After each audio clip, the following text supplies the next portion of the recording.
Those days. I remember those days.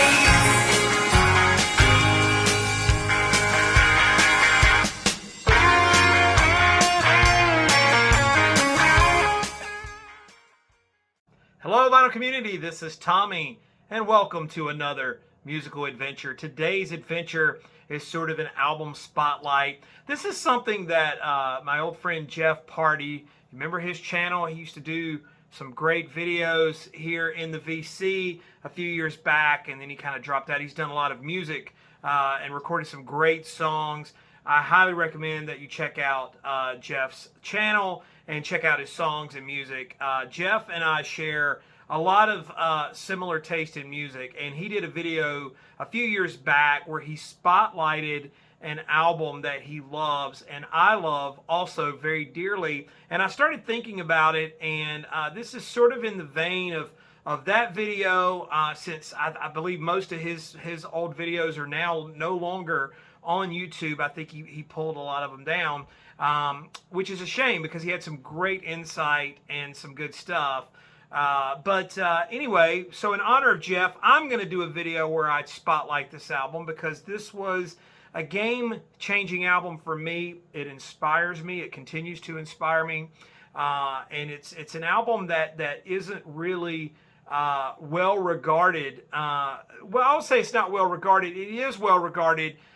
The people who love this album love it, and the people who don't really just don't get it. And the album is All the Best Cowboys Have Chinese Eyes by Pete Townsend.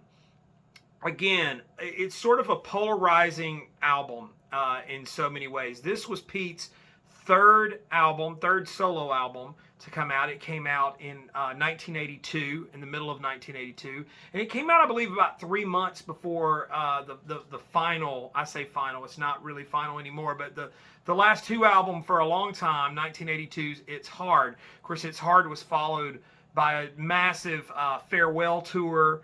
And I think that Pete's attention to The Who and his dedication to that, I think maybe took away a little bit from this album. Now, he had done Empty Glass, which was very successful. It had Let My Love Open the Door, which was a huge hit.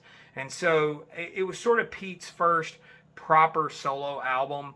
And so it came out in 1980 to great reviews, decent sales. I mean, it was a big album.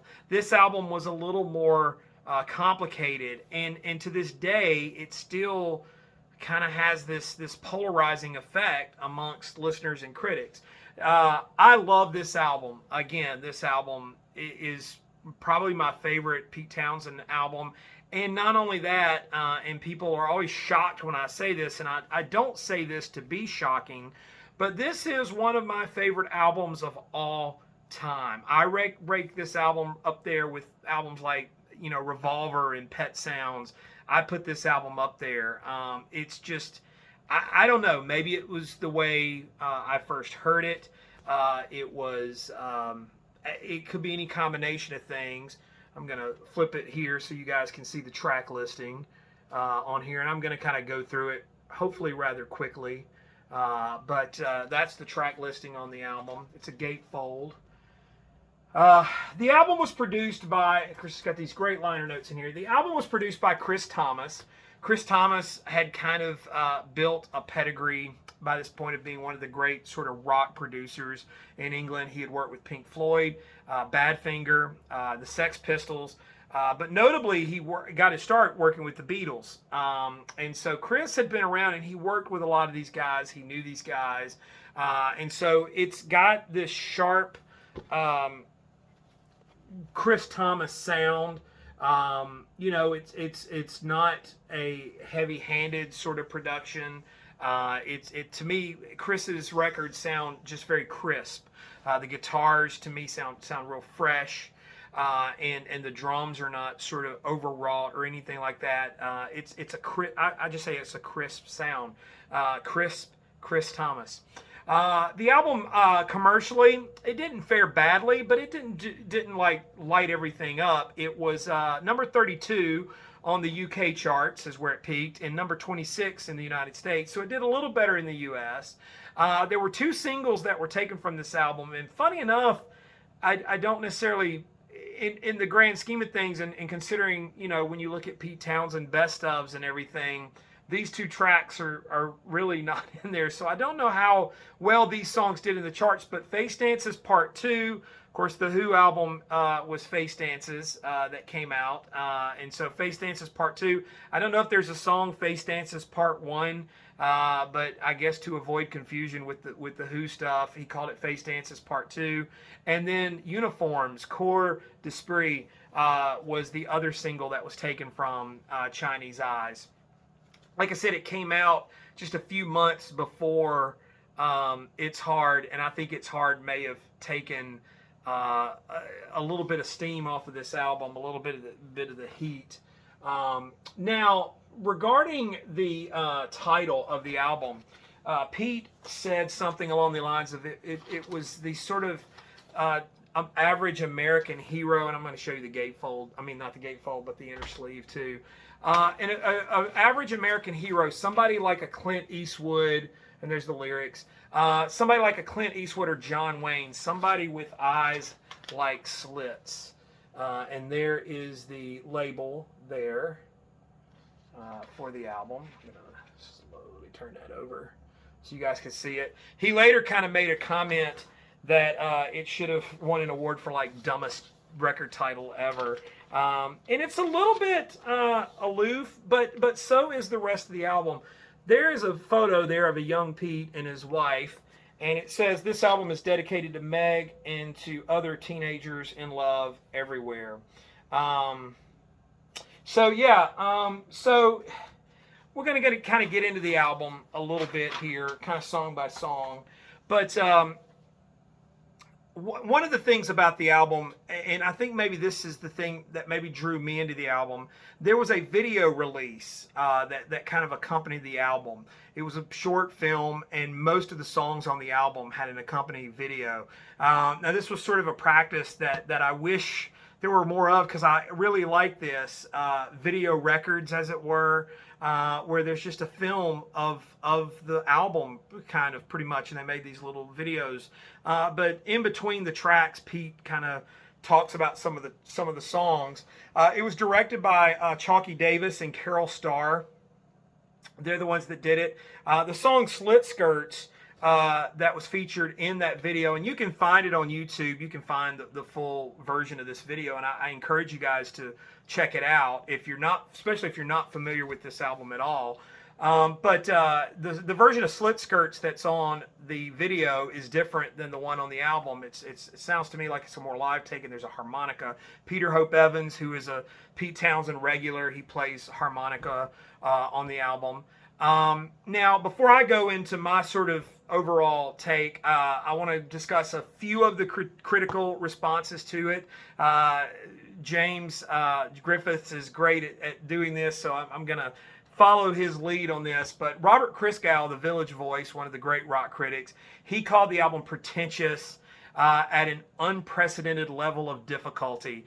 Needless to say, he wasn't a fan of the album. Stereo Review called the album an ambitious failure. Now, Rolling Stone, my old friends at Rolling Stone, who I think are horrible at most reviews, they actually gave the album a pretty positive review, but they said it was a mess of contradiction. Now, I hopped over and looked at Amazon, and just to see the average of what like people thought about the album, and it averages a 4.6 out of 5. So, and most of the reviews on there were very, very positive. So, like I said, people who love this album really do love it, and so that's one of the issues with the album. Now, like I said, I don't know if it's because I saw the video and that maybe sort of made me fall in love with it. I knew a few of these songs because I had purchased the one of the best of Pete Townsend compilations in the mid-90s. But it's funny, the 2 singles from this album I wasn't familiar with, because that particular collection had some songs that I feel like are sort of all-time Pete Townsend hits, but apparently they weren't singles, but that goes to show. The first track is The Sea Refuses No River. Actually, that is not the first track on the album. That's the first track that's listed there. So yeah, the album's on the back of the album listing, the song listing on the back of the album is not the same as the album. But we're going to go with the listing here because I'm not going to pull the record out and go song by song. But The Sea Refuses No River, which is sort of to me what I would call a Pete Townsend hit. The theme is essentially that the sea is as God is infinite, and there is no depth. God is infinite. And I love how the imagery is the sea refuses no river. Rivers are full of pollution, and he was, I think, speaking about the River Thames in particular and how people dump their trash into it. And yet it still goes to the river, the sea. The sea still accepts the river. All the rivers flow into the sea. And despite how sort of overpolluted they become, they're still there. They're still accepted. They still come in. It's a great analogy. Communication is a very sort of new wave, punchy kind of song. Big drums on that song.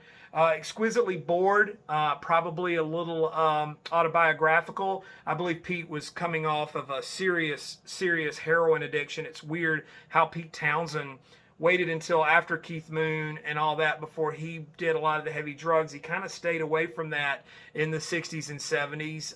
His devotion to Mayor Baba, I think, led to that, but he was a notorious drinker and alcoholic, but he didn't really start doing hard drugs until the late 70s and early 80s after Keith Moon died. It seems like that would have had the opposite effect, but Pete went full on. Exquisitely Bored is sort of, I believe, sort of an ode to his rehab. North Country Girl is a pop take on the Bob Dylan track, Girl from the North Country.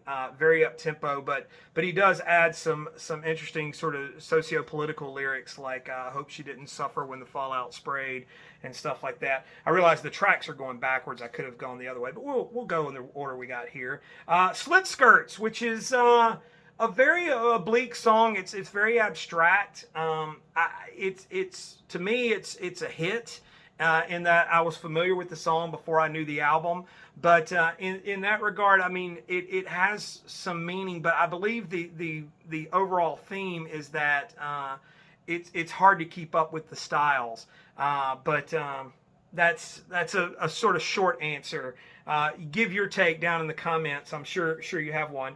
Uniforms, which was one of the singles, just talks about how it's another sort of socio-political comment on war and people fighting, which is sort of an underlying theme to a few of the songs on this album. There is a prelude that is on there, which is almost like you could almost say it's a suicide note, Pete saying goodbye. Somebody Saved Me, which some Who fans are familiar with because it was a bonus track and recorded for the Face Dances album, but not actually used. But I believe this was a song kind of referring to having friends that cared about him, probably going through the drug period that Pete was in. Face Dances Part 2, the other single, I think is a beautiful song, but it's looking in the mirror, and Pete is sort of singing praises to himself. But I love the line, "Your brow reveals a glory that never that's hidden in your heart." I think that's a fantastic line. Stardom in Acton, sort of a song about young pop groups coming up, and I'm giving these sort of overall themes. And again, let me get to the bottom here. Stop Hurting People, which is the first track on the album, but it is a little bit of poetry, and it's got this line in it that I love. May I be matched with her again? I know the match is bad. I think is just really great. But that's the whole thing with this album, and I think is probably the thing that people find hard to sort of sink their teeth into is that the lyrics are very sort of Pete at his most.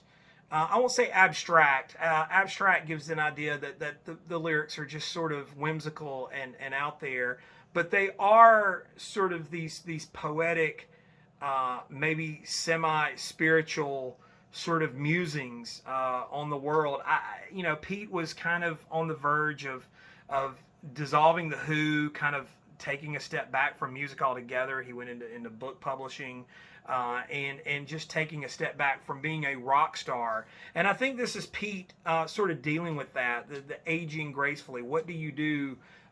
Here you are, you're a 60s icon, probably even bigger 70s stadium pioneer. And here you are facing the 80s, and where do you fit in? And you see the punk rock movement and the new wave movement come out. And I think Pete was trying to see where he fit into all that. I think this is a theme that Pete Townsend struggled with throughout his career, and particularly his writing, and it shows. But I think it doesn't show up any more than it does on the Chinese Eyes album. I think that this is an album that really explores that.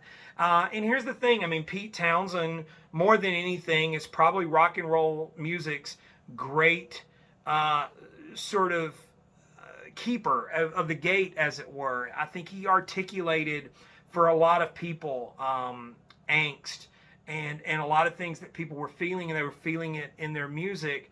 And I think Pete Townsend was able to really distill that in his writing. And that's why so many people connect with Pete Townsend as a writer. That's why I connect with Pete Townsend as a writer.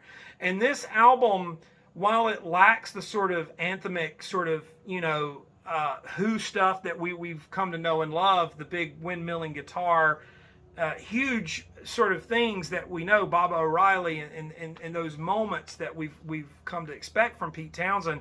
This album is sort of a hard look at himself. And again, he doesn't come out and lay it on the line, but he's struggling with his relationship with his wife. I think that relationship broke up shortly after this album.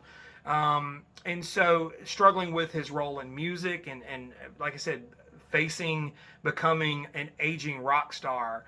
All of these themes are kind of played out. And of course, again, the political things of the time. Now, it's hard kind of played into that a little bit too, but I mean, stuff like North Country Girl, there's themes on here, the state of the world that Pete saw in the early 80s in particular. Communication plays into that as well. But the lyrics are not sort of like, hey, this is what I did and this is what I feel. They're far more sort of, like I said, poetic, which is what I love about the album. The fact that the lyrics are kind of vague in a way, or cryptic in that, I know exactly what they mean without them saying exactly what they mean. I like a bit of mystery. I like not having to understand every single thing. I don't always like things to be straightforward and just laid out in black and white. There's a lot of gray on Chinese Eyes and lyrically, and I think a lot of people find that hard to penetrate. It's hard to kind of connect with that sort of stuff. And again, I don't know if it was the video presentation, and not that the video does a better job at explaining some of the songs, but it gives a visual sort of, you have a visual sort of connection with it.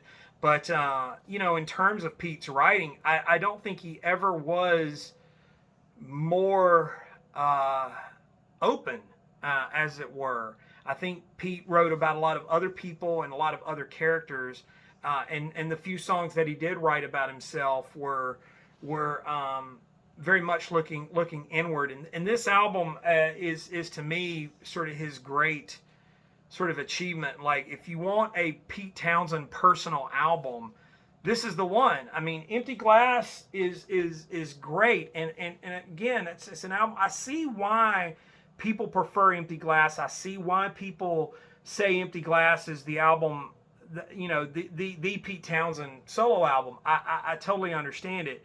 But to me, if you really want to get to the heart of Pete Townsend as a writer, as a musician, I think that Chinese Eyes is the way to go. And it is a little ambitious. The arrangements do go beyond just sort of a standard guitar, bass, drums, vocals kind of approach. There is some synth on there, and you can tell that he's going for this orchestral sort of sweep in a lot of the songs, like The Sea Refuses a River.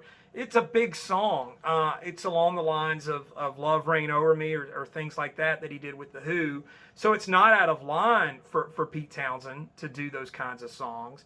But another thing too is that the album, like unlike a lot of Pete Townsend stuff, it doesn't tell a story. Pete became known as sort of the guy that writes rock operas and these story albums. Tommy, Quadrophenia. Later on he did the Iron Man, White City. A lot of his own solo work were these sort of storytelling albums, or tying in stories to the music that he was presenting. And this album doesn't really do that. But each and every song to me has some kind of meaning. And I'll say that there's not a track on the album that I feel like is weak in that, I need to, get through this track or skip this track or not, it's an album that I can put on, play from top to bottom, and really it takes me to a place that is very, very inward. It's very introspective. For me it is. And so those lyrics that are, people are finding hard to connect, they just cut right through to my heart, and I think that's the thing with the people that love that album. I think I'm not unique in that people feel that way about this album. I think that it's a thing that why people react the way they do to this album. And so I'm not trying to say, this is an album I get that no one else gets. Clearly they do. I mean, the Amazon reviews really kind of surprised me, because it was sort of like, we love this album. So people that love this album really do. Now, again, I mean, would people rank it as a top 10 album? Probably not. I do, just because. And I think this album has brought some folks together. Again, my hat's off to Jeff. And I hope I'm not stepping too far into your territory by doing a video on talking about my love of that album, All the Best Cowboys Have Chinese Eyes. So what do you think, guys? I've rambled enough about it and given an overview. What do you guys think about All the Best Cowboys Have Chinese Eyes by Pete Townsend? Is an album you've never heard? Is an album you kind of like, you've heard it and thought, okay, what have I been talking about for the last 20 minutes? Why is it a big deal? Put your comments down there in the comments section. I appreciate all the new subscribers that have come on board in the past few weeks. My Give Me 5 Hearts thing got a really great response, and I've found a lot of new friends through that. And so maybe here in the next few weeks we can do a shout out video, because there's some great channels that I've somehow missed in doing that. But for this one, we're talking about All the Best Cowboys Have Chinese Eyes. Subscribe to the channel. If you haven't done it, go ahead and do it. Please do so. We have a lot of fun on the channel and try to do some different content. Again, comment, like, hit the like button, all that good stuff. Hey, I'm going to cut it off now. Thanks for watching. We'll see you next time.